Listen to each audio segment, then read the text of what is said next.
Welcome everyone who is joining right now. We're just going to give everyone, we've got a lot of people registered for today's event. So we're just going to give another minute or so for everyone to get into the webinar and then we'll get started.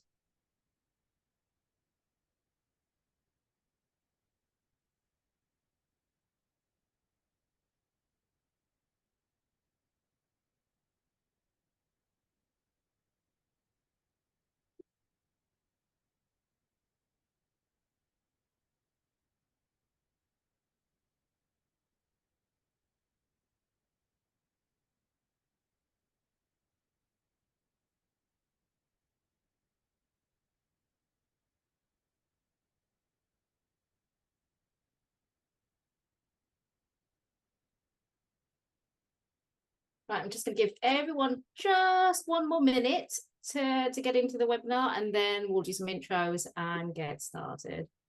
Please bear with us.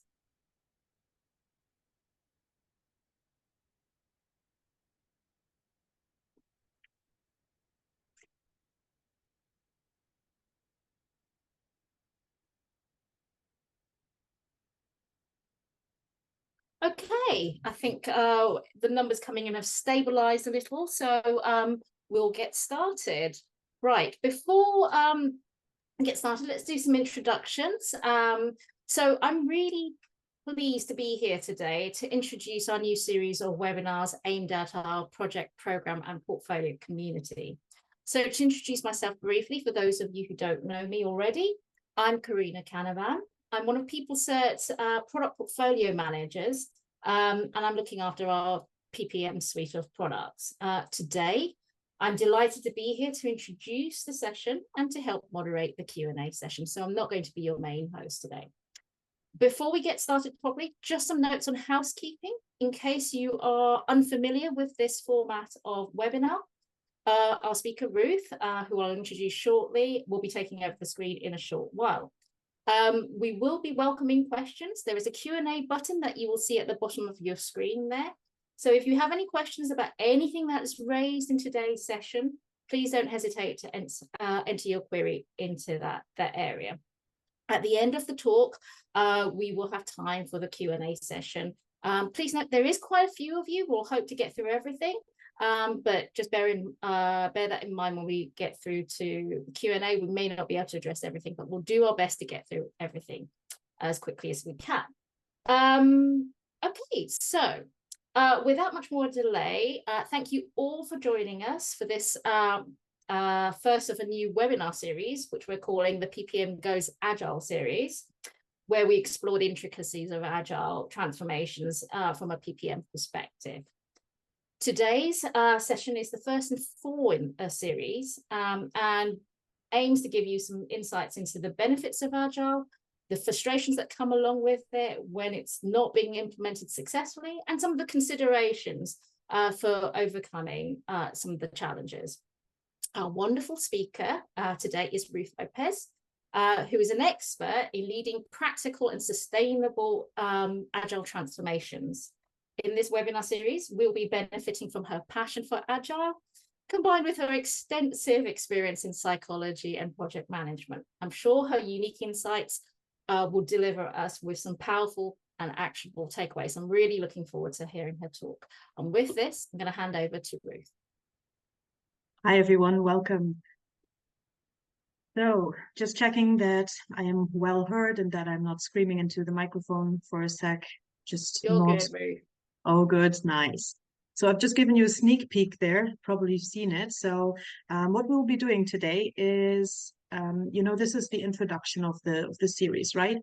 So I will not be giving you in-depth information on all topics, but we are going to address every topic that will be popping up in the series, just so that we have a general overview, what is going on in Agile transformations. The focus today is having a look at what actually causes Agile transformations to fail. And obviously, I don't want to let you go out of this session today with a couple of answers. So I'll also give you some teasers, so to say, about what you can do, what your next steps could be on turning the ship around. But then in the next webinars, we will be going further in depth not saying, okay, so this is what you do, but also, so how can I do that? What can I do? What can my leaders do? But today is more of like an overview, a more general one, I would say. We'll keep it light and fluffy. As you have seen, there will be some memes, there will be some fun in it as well. And I definitely welcome all of your questions, but keep in mind that there might be some questions that you're having right now, which probably might be answered in like the next upcoming webinars. So don't feel bad, your answers will be coming, but we cannot answer everything today, obviously. But keep in mind, there will be some more webinars coming up on this matter, and you'll probably get all of your answers in the next ones, I'm pretty sure. So let us have a look at what is going on with Agile transformation. So first, I want to take you through the top 3 mistakes, or what I like to say from my experience are the top 3 mistakes in Agile transformations. We'll have a look at why they are there, what the root causes are, developed or produced for you a very nice in-depth root cause analysis. And we'll really get into the depth of why stuff happens and what the thinking of people behind that is. So that's the psychology part, right? Because in the end, we know that if we want to instill a change in something as large as a company where lots of people have to agree, it's a slow process, but we also have to change the thinking of people, right? And as humans, we don't like change that much. Change is insecure, it's not safe, right? So we need to make sure that people are feeling safe, valued, and that they know we've got their backs. And this is what we'll be delving into today. So let us have a look at the first one of the top 3 mistakes. Tell me why Agile hasn't worked for you before. Because you weren't doing Agile at all. Yes. This is something that a lot of probably Agile coaches or Scrum Masters or people in that area might recognize when people are telling them about their Agile and how it's not working. Very often we have the feeling, well, you didn't grasp the concept, you weren't really doing Agile at all. So this is like the first thing. We probably all know there is a difference between doing something and actually having the mindset for it, like also thinking that way, but we'll stay with the doing for now. So why is that? Very often people are not accounting for change. So that means change takes a long time, right? And change is slow. If we're talking about a company or a big corporation, even, there's a lot of people to convince. Stuff will trickle down. While we are trying to do stuff, things will get lost in translation, as we call it, right? So I might tell somebody this is how we do it, this is what we do, and then the next person will just remember half of it and give that, and so on. So very often we see that there is no accounting for this. So this means that in terms of planning, when we're talking about time, how long does an Agile transformation take? People are not having this in mind. And when I say people, very often this means leadership, sadly. So it makes sense, right? I'm a leader. I want stuff to happen. I make the decisions. Other people do it, right? That's the idea. And I want it fast because that makes sense in my world. But change and transformation doesn't happen fast. So if we're talking a good Agile transformation, you should probably be accounting for, let's say you're a mid-sized company with at least, I don't know what, 200 employees. That's what I would consider a good mid-sized company. You should probably be checking for 2 or 3 years at least. If you're bigger than that, we're talking bigger organization or corporation even, you will not get away with it under 5 years. And that is something we don't want to hear, right? Because it will take a lot of time, will take a lot of effort, and maybe we won't even know if it works within these like 2 to 5 years. And that is something that people get frustrated with, and then they start doing things, yeah, so la, right? And then we get the same thing again. We're not really doing what we should be doing because we have the feeling it's not working, but it just takes time. So I would call this not accounting for change, right? We need to keep in mind that overcoming this like slowness and inertia, that is a thing that will take time, and it is a challenge. Let's not be like, oh, we can make it nice, we can make it. No, it's a real challenge, right? And sometimes when you're in it, frustrating and you're angry and people are sad and it's not working and it's not a nice thing. So I'm not going to sugarcoat this part.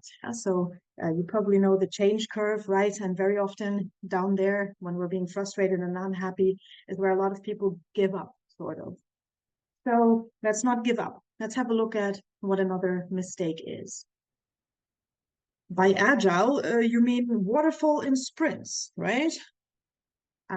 What is the problem here? Somebody has translated a new thing with what they already know, right? It's a thing that's normal. We're trying to get new stuff in, new information. We're trying to place it in whatever we already know so that it makes sense. That's the way we learn as humans. We want to connect new things to known things so that it makes sense, so that we know what is happening in the world. It gives us a sense of security. We feel in control, right? But that is actually a very big mistake. So instead of keeping your mind open and just trying to take it as it is and try it out first, we will see that a lot of people will have a lack of mindset shift. Now, that doesn't mean the mindset shift never comes, but if you remember the first mistake, very often we stop before that actually starts to happen. So we are frustrated and then we start doing it only half. And then the mindset never really has a chance to like jump behind that because it will always be a bit slower. So the being agile, the mindset, always take a bit longer than just the doing, which is why in agile transformations, very often we actually do start with, let's just do some of the things first. And then we will, while we are doing, start explaining why we do them. That is where the mindset comes in, right? So in this, we would say lack of mindset shift. And agile is a very different way of working. It has very different values than the way of working before, what we might consider like classical or waterfall, right? So we really need to change the way we think so that it actually works. And this is also not something we like to hear, right? We're hearing a lot of stuff we don't like, but I guess we're hearing also a lot of stuff that deep down you probably already knew. So let's talk about some more. Let's have a look at one more mistake. When they say they're an expert in Agile after reading just one blog post. Now, this is obviously a bit exaggerated, maybe, but I want to relate this to a very common problem, and that is that in companies, people are like, we're going to go Agile, and then they go out and they say, we're going to give you all a training. Everybody gets a training, and you get a training, and you get a training, right? That's how it goes if you're lucky. And then the training stops. You had a training, now do it, right? Sadly, that is not how it works. So having like one training up front is enough to understand the basics, right? And then we start applying it, and then a million questions pop up. And the thing that is hard about agility or agile is that a lot of it is mindset, right?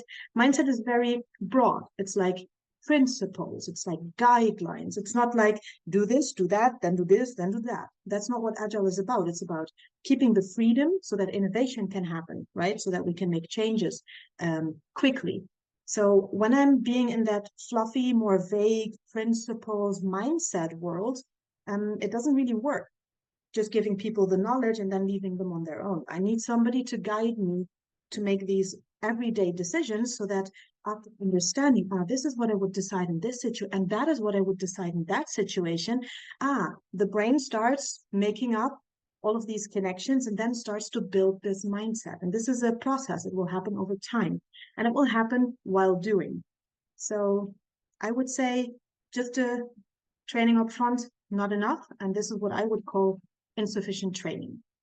So employees, as well as leaders, but we'll talk about that in a bit, we just need comprehensive training. We need to effectively adopt agile practices. If I just had one training up front where I maybe understood half of it, the other half was too new to really comprehend what was being told, then I need to go and put it into practice. That's not effective, right? I want somebody to guide me along the way and to help me steer until I fully understand these guidelines between which agile works. Because outside of these guidelines, agile does not work, and we want it to work, right? So this is very, very important.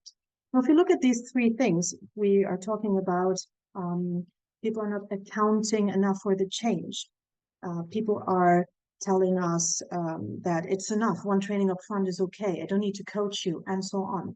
Then we're actually looking at three things. So let us look at some of the causes behind these three things that we've looked at. So why do agile transformations fail, right? The causes behind the three things we just saw. So we would be saying, well, one, sadly, it's lack of leadership. That does not mean that the leaders are not there. right? The leaders probably are there. They made the decisions, they gave us a budget, they gave us training, but then they sort of go to new things, which is their job, make new decisions, get new initiatives rolling, right? But actually, when we are starting to have to do this because we have the training, we feel more lost than before because now we are starting to actually do and implement something new, and then the leaders are nowhere to be seen. And this is a critical stage. So the leadership needs to be there more continuously than it very often thinks it should. And when we're talking to agile leaders, at least if I am talking to agile leaders in some of my leadership seminars, very often I will hear stuff like, yeah, but agile is all about freedom, right? It's all about empowerment. And I'm empowering them. I'm giving them space. And they think that this is what is needed. They really genuinely think they're doing the best thing. But that leadership is still needed, maybe just in a different way, but you still need to show up and be there and be like an active sponsor and help people get over like that frustrating dip, right? When things are not going as you planned, and standing beside them and saying like, this is frustrating, but we'll get through it. And I know that this is frustrating. It's frustrating for me too, but I don't blame you. It's new. We all need to adapt and change. That is what we need. And that is what I would call the lack of leadership, not that they're generally not there. So this might surprise some people, but leadership is very, very necessary in Agile. And we still need you leaders. We still need you management, especially middle management, one of the most important parts of a good Agile transformation. So good that you're here. What is the next thing? Inadequate supports. So this has something to do with the coaching and the training that people are not getting. And this can actually prevent people from succeeding. So if I just throw them into this new world of Agile, they had a training and that's it, they will get frustrated so fast and they will say, not I'm frustrated, but it's not working, obviously, as you can see. So let's stop it and do something else. This is actually a very good thing. If my employees very quickly decide, okay, this is not helping, let's do something else, it shows that they have a very quick mindset towards success for the company and for the organization.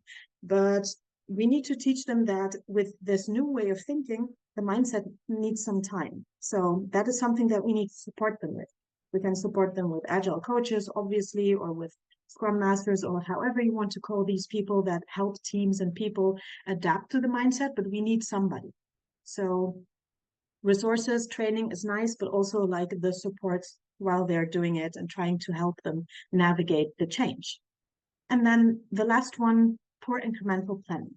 So very often we are used to planning, right? We have beautiful 5-year plans. We have them detailed. We know exactly what to do. We have all of these things in there. But in the end, Agile is not about that. Agile is about seeing what works, throwing out what doesn't, and adapting.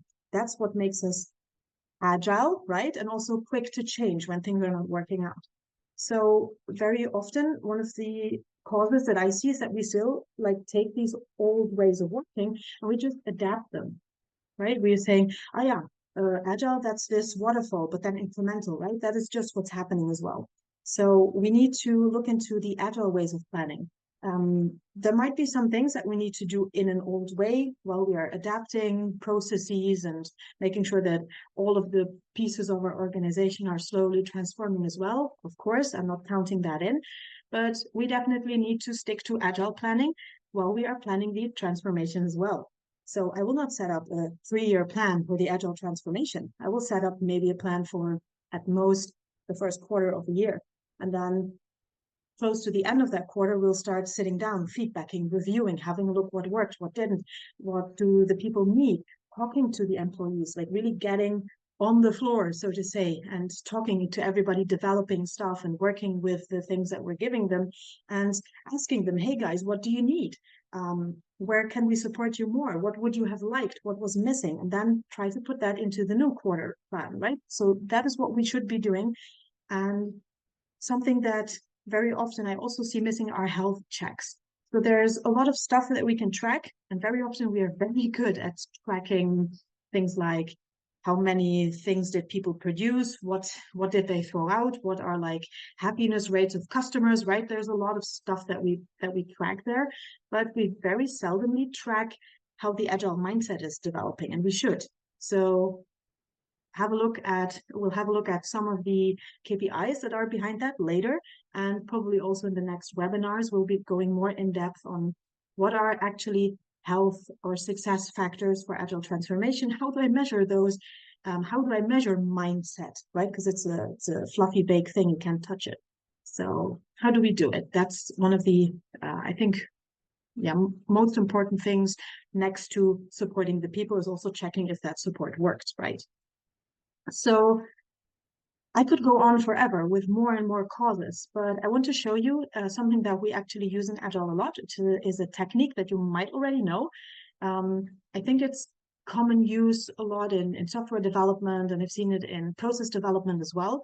And it originated in Agile, but it's not like an Agile technique that is like it is Scrum or it is Kanban. It's like one of those techniques out there in your toolbox that are just very agile working, but not necessarily according to a certain framework. And it's called an Ishikawa diagram, which is basically a root cause analysis. Some people also call it a fishbone diagram, and that is why it looks like a fish, or at least if you have some nature, it looks like a fish, right? So you will see like the bones of the fish, so to say, and we'll have a look at one of these things. So let's say all of the stuff that we heard, the most important one is the mindset shift, right? When that starts to happen, the agile transformation really starts rolling along, and it starts pulling people, and people just know what to do now, and they will start implementing agility, and then it will really start. But how do we get there? Why does it not work? So why does the agile mindset not get into the minds, so to say, of people? And what you do with the root cause analysis is that you have a look at a couple of, you could say, areas that make sense for what we want to do. And you couple them with asking a lot of whys. So we'll go into that like childlike state. We still remember being very innocent and asking why, 7 times. We will just do it 4 times today, but technically we would be asking whys a lot to get to the real root cause. And very often we will see that of all of the root causes, very often it's actually just 1 or 2 things because they're very close to each other. And that is really cool because that means that when we address these root causes, all of the other stuff will go away eventually if we, of course, take some time for it. But we can address a lot of things with just a couple of root causes, which is very efficient. And efficiency is what we love in agility as well. So let us have a look at how that works. I have chosen for the agile transformation because it's a change management, organizational change management thing. 6 things that are important: communication, like what we talk about, and then the education, what we teach people. So these are related, basically. Leadership, and then the culture that people make after they have received leadership, so to say. Then about planning and the documentation of those plans. So let's have a look how this works. So we will start and ask ourselves communication, the lack of mindset shift. How does mindset not get communicated well? What is happening there? And then we start to ask ourselves why. And then it will look like something like this. Okay, so we will say, well, if I ask employees very often, this is what they say. We don't know why we need agile. The reasons are very vague. We have the feeling it's like because everybody else is doing. That's not a good reason for us. We have to change everything, our way of thinking, our way of working. There's a lot of work and time and effort that goes into it, and we don't even know why we are doing it. I mean, I know why some other people are doing it, but why is our company doing it? So now I ask myself, why? Why are the reasons vague? Because we have not been defining our reasons. So we might have just copy-pasted reasons for going agile. It will give you 25% more this and that or something.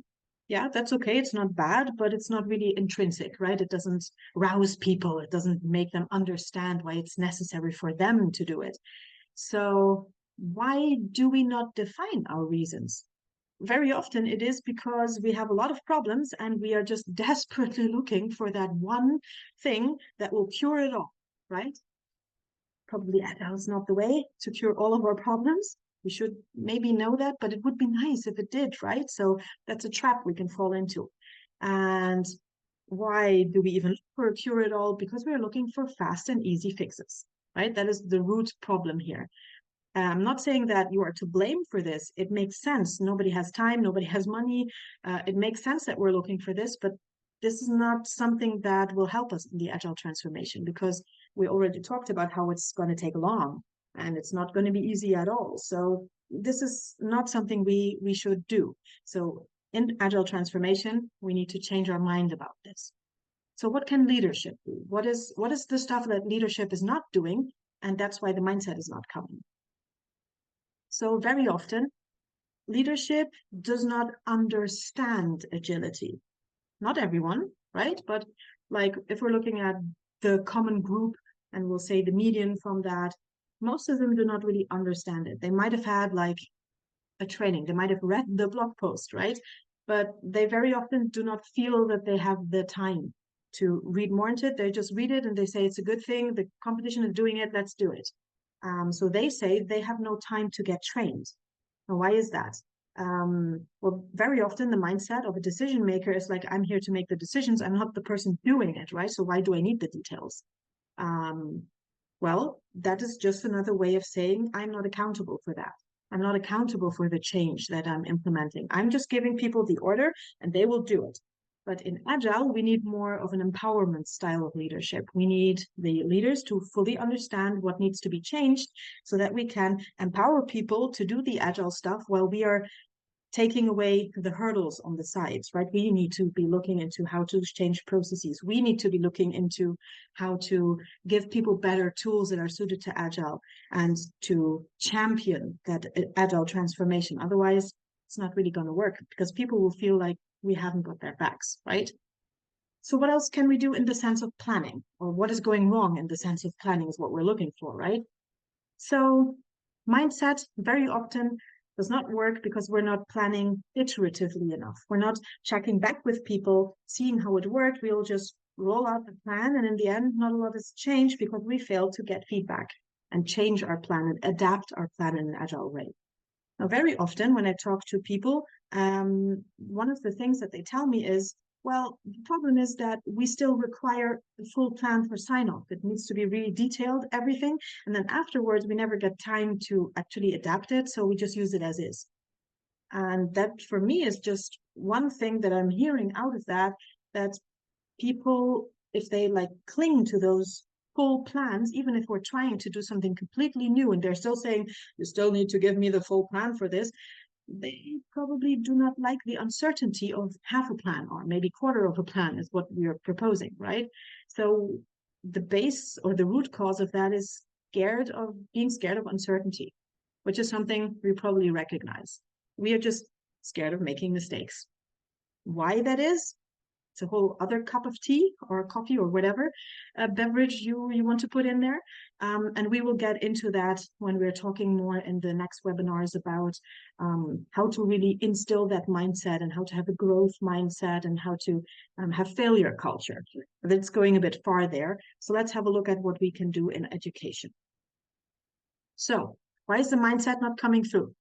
We already talked about this with the mistakes before. There is not enough training on the job as people are doing it. Why is that? Because the people think that are giving us the training, one training is enough. Why do they think it's enough? Well, very often it's not that they don't maybe want to, but they have not enough money, or they think they don't have enough money. And that is because there is too many priorities they need to meet with a limited budget. So the problem very often is not necessarily the money. The problem is trying to do too much stuff at once and then having to take that money that you have and like spread it thin, basically. So when we want to go into agile transformation, you better be all in, basically. So what can we do in the sense of culture? Culture is very tricky and comes after mindset, but let's just have a look at it for the sense of this diagram. So very often one of the problems is that employees have failed to adopt the agile culture. Why? Because they feel it does not make sense to adopt it because nobody is helping them. And then it's a lot of effort and they get frustrated and they feel left alone. And if I'm left alone with something, I'm like, okay, it's apparently not that important. So when should I change, right? Why should I do it? And why? Because change is scary. And if I have nobody to help me and I feel all alone, it's not something I'm going to choose. And then what's the next part? Why is change scary? Well, if things go wrong and it's my job on the line, if I'm blamed for failure, it's not the culture we need, right? So failure culture is a thing that is really important, and it's tied to growth mindset, as we talked before, and I'll be covering that in more depth in the next webinars as well. So documentation, this is a tricky one because there's a lot of tie-in with planning, but also with communication, to be honest, but let's just try. Let's have a look. So very often I ask people in Agile transformation, or when I hear about Agile transformation, how is it going? How are you succeeding? And then they say, well, I don't really know because I don't have the feeling like management has a real plan. But then everybody will be like, but we have a plan, right? It's this beautiful picture with like all of the visuals and all of the what we want to do, and it's very pretty, but it's also too vague and too high level to be putting into practice right away. And that is because we think, well, we've invested a lot of time and money into one big and pretty visual, it must be enough. So behind that very often is, I would say, sort of it's not a mindset necessarily, it's more like an erroneous thinking sort of thing. And that is that multimedia is costly and a waste of time. But actually, we know nowadays that people have different styles of listening, hearing, and like absorbing information. Some people need visuals, some people need like really detailed stuff. And depending on where you are in your journey for agile transformation, you will be needing more detailed stuff. Agile plans are not necessarily all vague, and they leave a lot of space for interpretation and for innovation. In the beginning, yes, but the sooner we get to producing something for the customer will want something tangible, right? It's not enough if it's vague and pretty. So there is a point where we have to say, okay, now let's get down to the nitty gritty and start making documentation in the sense of videos, like how do I do this? What is the mindset shift I need for this and that? How do I do this process in the agile way? And like setting up workflow descriptions in different ways than just text that is easy for everybody to read. This is also something that if we're working with this multimedia approach that will actually benefit a lot of our employees, because it also works better with neurodivergency. It works better with people that have problems with certain things like hearing or seeing or whatever. So we can only win, right? If we overcome this weird multimedia is like a waste of time sort of thought. So now that we've looked at it, we see that there are 6 marked in red or like below 6 root causes for this. And we do see that looking for easy fixes, not being accountable for change, being scared of making mistakes, being blamed for failure. It's a lot of mindset thing, right? So probably a lot of it can be tackled with a mindset shift. And that is why we want to look at the mindset challenge next. This is where we will start to become a bit more high level so that we can go into real depth in the next webinars, because just a couple of minutes sadly won't do it. But I wanted to give you some ideas of change or like some solutions as well. So let's have a look. What can we do? The Agile Mindset Challenge. Feast on this beautiful meme. So we're seeing here Gru, right? And he's saying, we're implementing the Scrum framework. It's going to help us deliver value if we change our actions and behaviors accordingly. If we change our actions and behaviors, right? And that is the part where it very often goes wrong.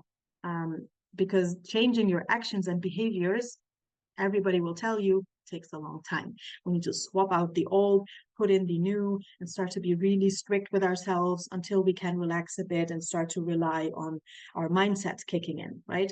And that is the part where we get frustrated. So how do we do this? How do we like get into this change of action and behavior? And there's 3 things that you can do that I think in the beginning are the most important. So we want to do these. We want to go from control to empowerment. This is for leadership. So I want to shift from calling you every day and checking whether it's okay, whether you have everything, whether you need everything, to trust people to come to you. This will not happen in the beginning, right? So this means that I will slowly phase out the way that I talk to people and then start, instead of calling them to ask whether they're still on track, I will start calling them and saying, hey, I know you're on track. Otherwise, you would have probably told me. And I'm just letting you know I'm here if you need me. Right. And this is how I start showing that I am there, but they need to come to me if they need something, but I'm open and we can discuss anything. And this is to show them there are boundaries. As in everything, there are boundaries, which makes sense, right? Because it's work and we need to produce something and make money in the end, at least. And then they can work within these boundaries, but you are there being their support on the job. That is really important. The next step that we want to take is we want to be embracing real continuous improvement. So continuous improvement, we hear it a lot. Trying to be better than yesterday, basically, right? Every day trying to be a bit better and trying to find mistakes and try to improve on those mistakes without putting people against the wall, right?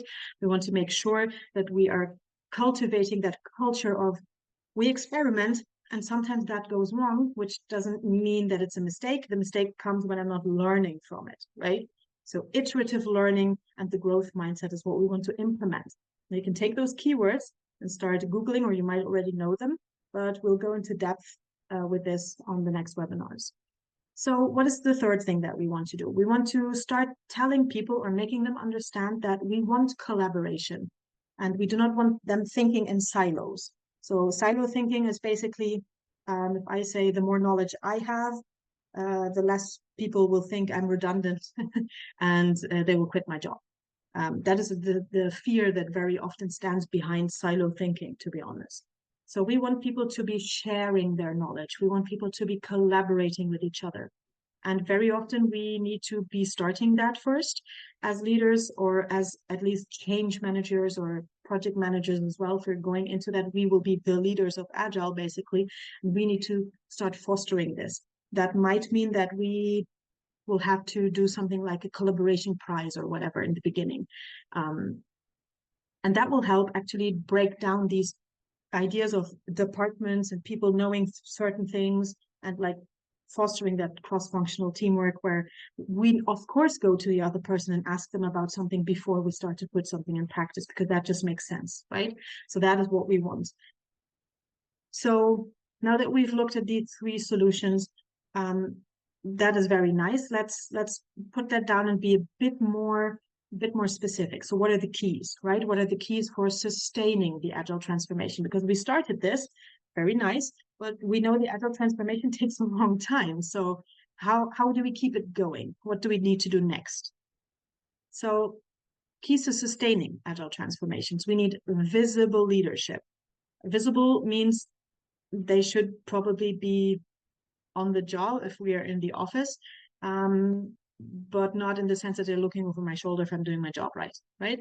We want people to go around virtually, if that is the way we work as well, to just pop in, have like coffee calls with people where we just chat and show people that we are there, that we're listening, that we care for people, and then just tell them how happy we are that we're doing this Agile thing and what we have learned about Agile and so on. And that is what visibly championing and role modeling this transformation is about.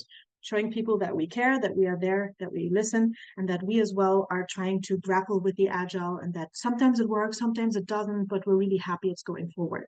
That's basically what we want to like put out there. The next thing, I'm going to go in a round like this. So we'll go further with continuous improvement. We just talked a bit about this.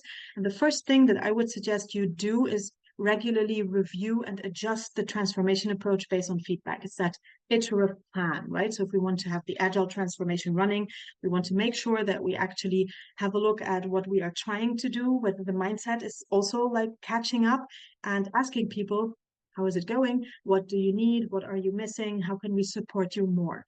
That is what we need. And it's going to start with feedback. And feedback does not mean I will type an email, send it out to everybody and say, give me feedback on this. It's like actively going towards people, standing around at the coffee machine or the water cooler, or doing digital coffee catch-ups with people and try to really like talk to them and see where they are. Then we have two-way communication. So we need to continuously educate and engage all stakeholders. And I have the feeling that very often we forget that the employees are probably the most important stakeholders in the agile transformation. Very often they're more seen like the people doing the work, but actually they are most likely the ones that we need to convince to actually do something. For me, that is a stakeholder that I need to convince, that might not be necessarily opposed, but does not see the idea favorably in the beginning. And that is a way different communication that I need to have there. It needs to be tighter, and it needs to be communicated in a way that the people need. So having different types of communication as well. Just sending emails probably not enough. Having a couple of areas as well where people can talk to each other without the fear that people are listening in, and then having like bigger discussions where you are present as well, so people can come to you with what they've discussed. Very important. And then we want to be celebrating wins, because if I did something, I want a treat, right? This will probably help people move along in the agile mindset way faster than if we tell them what they did wrong and who failed, right? So celebrating wins, positive psychology, we probably know it. Recognize and award agile successes so that we reinforce this mindset. Yes, we want you to change the mindset. It's a good thing. Here are some rewards. And that's a whole other beast, how you do this, so that it's not starting to be expected. We need to make sure that these rewards are not like huge money, for instance. It needs to be small recognition types of things, maybe team things that we give out, and so on. If somebody had like for instance, a good sprint goal, Matt, get them some pizza or whatever. It doesn't have to be big, but it needs to be showing people that we are actually invested, and we will be investing money as well and time into these things, and celebrate them when they did something right. So now that we have talked about these, if I want to put that into the organization, how do I start? The good news is, with project management, we will start with a pilot project. We will start with a small agile implementation in an area where we say there's a lot of innovation potential here, but it will not suspend operation if it goes south, right? So we want an area where there's not a lot of damage done, where we can have successes, because we want to learn from it without trying to kill the business, right? So this is what we'll start with. And then we take these people that are in that project and try to put them on new projects so that they can take these seeds of agile that they've been learning about and teach other people, right? That is the effect that we want. And then we go on like this. We have iterative expansion. So that means that we will have gradually more and more and more areas of the business, more and more teams that will be asked to look into this agile and have a look at what suits them. We don't tell them you do Scrum and you do Kanban, right? We will ask them and work together and collaborate with them to see what suits them best and how we can put that into a big picture for us in the organization incrementally again. And then we will start to make sure that our strategic objectives align with what we're doing. So that means that the leaders also need to go in an agile training, and they'll probably be learning about how do I set agile KPIs, which we might call differently. We might be working with frameworks like OKR, right? So how can we make sure that we have a good mission and vision for the business? How do we translate that into goals for teams? How do we translate that into yearly goals, and so on? So that is what we would do. So if we have done this, or we are starting to do this, what we'll do next to that is the culture part. So if you want to build an organizational culture, there's a lot of things you can do, but I think the most important things are these four. We want to be having the mindset of innovation, partnership, and commitment, and then we want to track it. That's why there's data-driven on there as well. So we want to make sure that we empower teams to experiment, because we want innovation, right? They should be able to generate new ideas. That's what Agile is about. New ideas, being efficient, doing the right thing, right? More of that instead of doing a lot of things, so to say. But that doesn't happen if we don't give them time for it. So we need to be allotting time for that. Very important. That is why in a lot of agile frameworks, you will see that there's like stuff like hackathons, or there's stuff like we will have an innovation sprint or whatever. It's built into the methods very often, so that we make sure that we reserve time for that which we wanted Agile for in the beginning. Then we need to make sure that partnerships work really well. When we're talking about partnerships or people or relationships in that sense within a company, of course, you need to collaborate closely with customers and suppliers. I'm thinking that you're doing this hopefully already, but you also should be protecting your teams.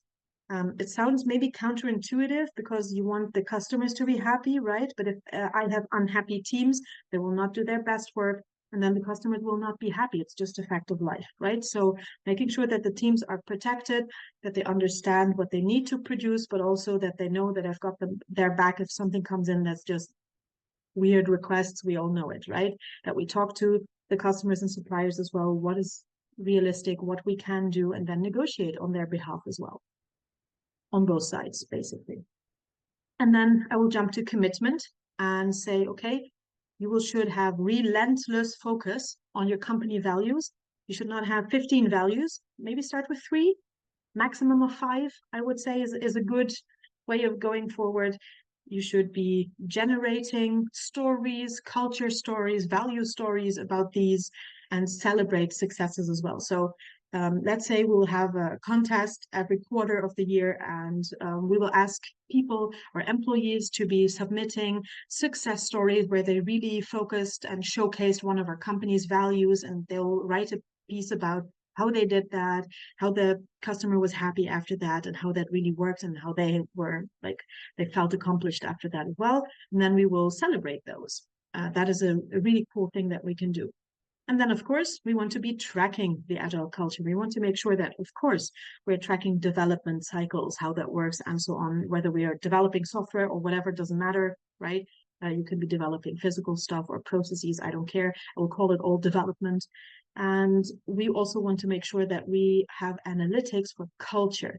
So happiness of people, agile maturity, mindset, probably also for some of the values for our company, and so on. So we will be setting up questionnaires, we will do net promoter scores, and so on, also on this culture part. And we will keep it sweet and short and just have a lot of them, so people get used to talking to us about this as well. And this will help us to make better decisions.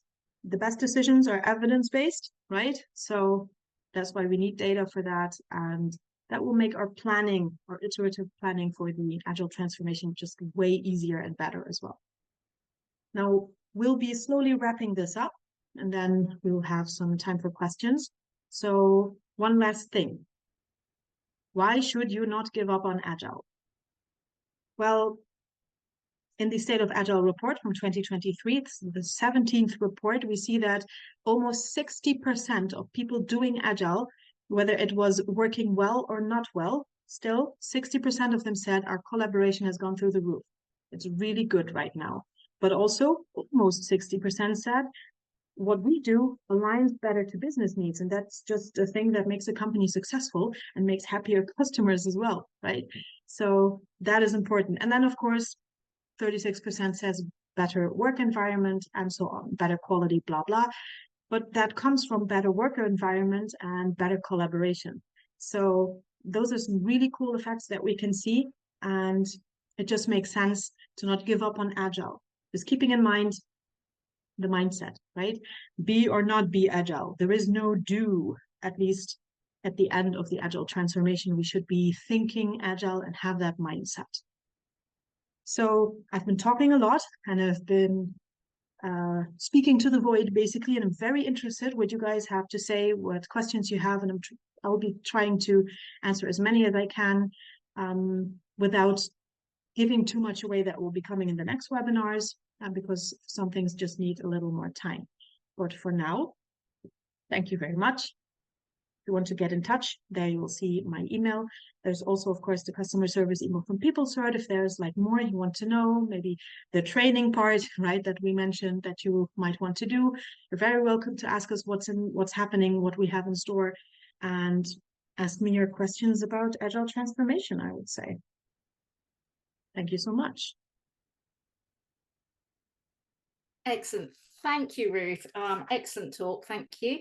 We've got a load of questions come through, and I'll be taking you through the sort of like as many as I can. But before I plunge into the questions, give you a moment to breathe. I just wanted to say a couple of words around some of the questions that have been coming in. I know there's some questions about membership, about claiming your CPD points, not being clear about whether this qualifies. This absolutely does qualify. If you're collecting CPD points, this is an hour's webinar. It counts as 1 point. All the information that you need around this, if you want to understand a little bit more about collecting a digital badge, if you attend the whole series, want to understand more about being a member, a Plus member, so you can access the digital badge and the rest of the series of this this series of webinars, and understanding whether this is CPD point you want to collect, etc., is available through the some of the resources that the membership team have linked in the chat that you will see at the bottom of your screen. So please access those links, have a look at that. If it still doesn't answer your questions, and if we run out of time to address them individually here, please contact our customer service team, who will be able to help you. Between our customer service and our membership team, they'll be able to answer all your questions on this. The other thing I just wanted to address, because I saw some of these questions come through, was a question some people I think may have missed my intro at the beginning, where I talked about PPM, project, program, and portfolio management. So largely speaking, we use the acronyms to sort of describe these types of activities where we're looking at facilitating some sort of change into an organization. Okay, and so the purpose of this series of webinars is to look at Agile from that particular perspective. And so that leads me to one of my first questions for you, Ruth, which is the role of project management with regards to Agile. So I've got a couple of good questions around this, one of which was a challenge around whether project management actually is a thing in Agile at all, right? So some Agile frameworks and some parts of the Agile community argue that project management is no longer necessary when we have Agile. Do you have a view on this? And then an extension question from a different individual was asking whether you would do Agile implementation as a project or a program. So starting first with the last part, because that's the easiest to remember right now, I would definitely start Agile implementation as a project first.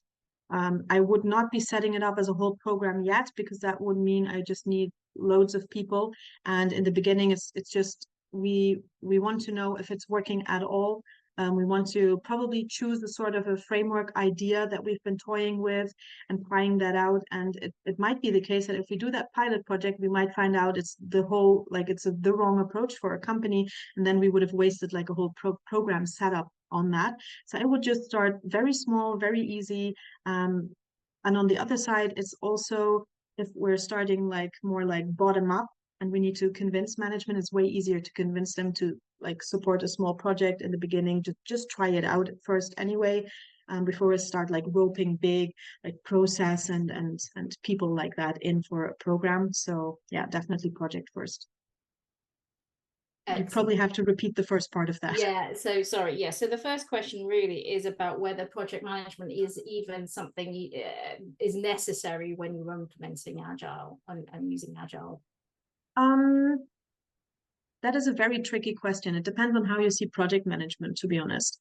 So I would say project management is necessary, because for me, it is a way of making sure that teams work well together and that they collaborate well together. You can obviously also do this with maybe some Agile approaches, but there should always be some person or a singular person there that like holds all of the leads together and makes sure that everybody is connected. For me, that is project management, however you might call that. That actually makes sense to have that person. That might also be a group of people, and it makes sense. So if we're looking at the project setup, to have that person just like running the show and making sure that everybody's got what they need. And then you would probably have a couple of people above that who will give their alignment for the business. So it looks like a project. Why not set it up like one? It's easy. We all know it. I would start from there, to be honest.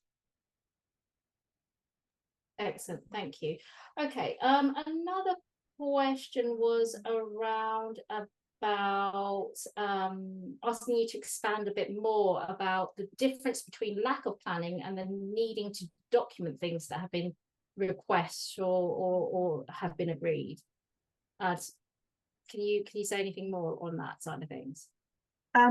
Yeah, I think when we're talking in Agile, a lot of people might think that we just talk about a lot of things, and there is no documentation, right? That is one of the misconceptions that people have, which is why I split that up to show that there is planning going on, but it's also documented and it has to be documented as well. So it doesn't matter how agile you are, you should have some form of documentation that works for you, because people need to be able to get back to what we agreed on. And it's just clearer communication if I have it somewhere instead of having to ask people who all have like their own views and opinions on things.